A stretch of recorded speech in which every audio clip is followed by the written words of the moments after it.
I don't know. I mean, it was just the script that we had, Barry Levinson and his son, and that's it. I mean, everybody, no matter how horrible they could be, and there are horrible people we know in history, they, I'm sure, have moments of kindness and empathy towards others and so on. So I'm not apologizing at all for Bernie Madoff for what he did, but when you see people on different levels of their everyday life, you see other sides of them, besides the terrible thing that they did to people, to societies, to countries, depending on it.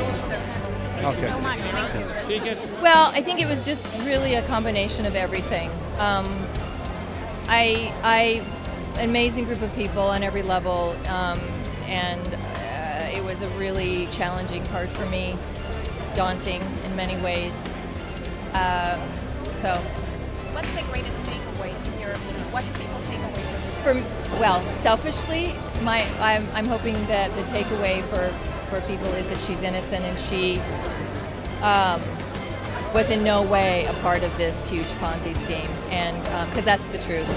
And there isn't anyone who was involved in this or who researched this or who wrote about it who believes that she had anything to do with it. And I think that the world perception, for the most part, is not that. And I think that would be amazing. What do you think HBO is daring to tell this story? What's with HBO? What do they have? Well, they just like to tell interesting stories, and this certainly is one of them. And so, thank you very much, Michelle. Thank you. For my character, Frank Dipascali, the FBI guys who I spoke to knew him very intimately. So they were telling me a lot of information about him, and that he was in fact a very funny, very warm, charismatic guy. And I was like, really? Was he ever contrite? And they were like, no. He was always out there with it all. So that's what I went for. Tell me about some of the, I guess, highlights from a production standpoint. Getting to do such a variety of environments, from Bernie's offices and their penthouse, through all of their social life, the streets of New York, reactions, and the effect it had on investors, right down to deaths and illnesses and prison. That variety, that texture, the contrast of all those pieces makes for a really interesting visual story. Totally. And what else do you have in the works? I'm sure you're doing a lot of projects. I did a picture last year with Philip Noyce, the Australian director, Above Suspicion, about the first FBI agent to be found guilty of murder. It was, again, based on a true story, and we shot in the mountains of eastern Kentucky.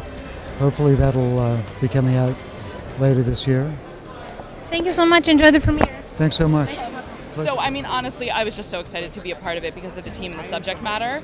But, this story is so kind of timeless in its own way, which is really scary because it's so about greed and what the human, what greed can do to people and how it can ruin people. So, what do you think of the Niro playing the main lead of this? Oh my God! I mean, I was just so excited to watch him on set. It was unbelievable.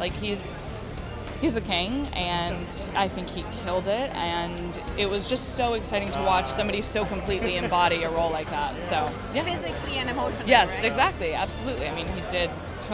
He did it all. So I bow down. In your opinion, what's the greatest takeaway from this movie? Oh, God, don't let greed get the best of you. I don't know. And also, the human spirit is pretty strong in a lot of ways. I think the number of people who sort of this happened and reversed their fortunes and they have kept on every single day is amazing, But starting from scratch, I imagine, is not an easy thing, and that's terrifying. Yeah, well, somebody was asking, what did I learn from this story? And I think you actually hit on it. You're the first person to sort of mention it from that side. No one's above the nonsense. Nobody is above what life really offers them, and the fact that there's the humanity is Robert De Niro, but it's also in the story you're seeing somebody who's broken, who's got his own frailties and his own faults and failings, And so from the outside, you never know. You never really know what's going on behind closed doors at all. And I think that that's what this version of this story succeeded so well at showing. Was I cut out?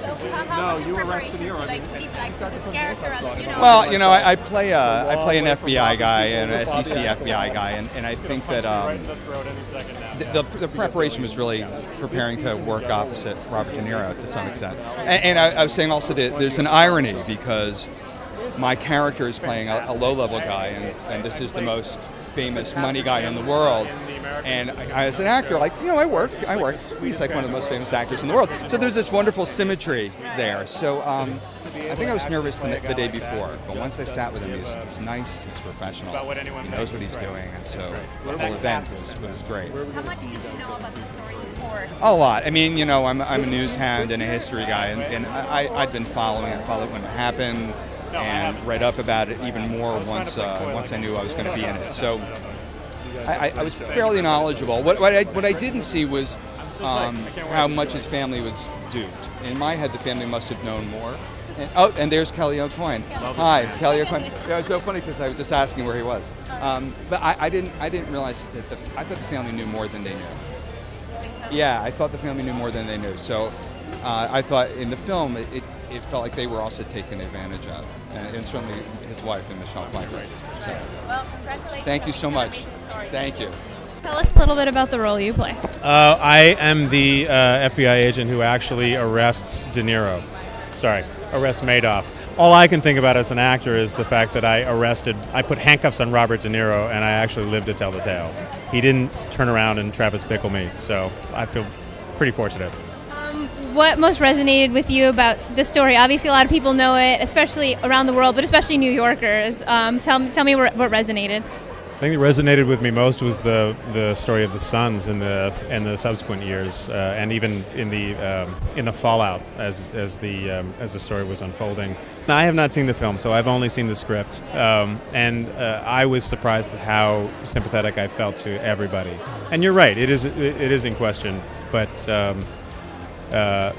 every time I was on stage or on set with Nathan and Alessandro, I just was so moved by their performances. So obviously, I respond in kind. I respond in the way that what I see in front of me, and what they bring is really beautiful.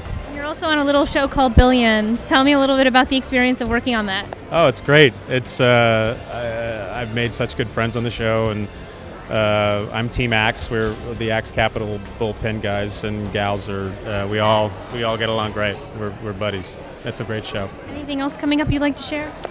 Drunk Parents with Salma Hayek and Alec Baldwin is coming up soon, and The Americans is still running. I play Pastor Tim on that, and then Billions will be back by the end of the summer. We'll start shooting. Awesome. Thank you so much for your time. Nice to talk to you. Very much. Congratulations. Thank you very much. Appreciate it. I got some footage of Eleanor Scoglieri, is who I'm playing, and I did a lot of my own research, and I've never played a real person before, so that was a lot of fun for me. And Eleanor had a very specific way, the way she spoke, and I felt she was very, I loved her accent and the way she spoke. I have a New York accent. She had a very specific New York accent, which was fun to try to depict and get. And I hope that she's happy with what I did if she sees it. I don't know. Right. Why do you think this story is important for people to know, around the world? I think just everybody is definitely interested in it. And the woman who wrote it was visiting Bernie, so we know that she was the only one that he would allow in there, so besides the wife and family. And I feel like this story is important because it's very truthful. I think this is the truth. It's not like a TV movie, and I feel like Barry Levinson, Bob, Michelle, HBO, it's just going to be very truthful, and I think that that's what they're going to get, very real and honest truth. Whether people are comfortable with it or not, I just think it's going to be very honest. think that's the main thing. Right, to inform. Oh, absolutely.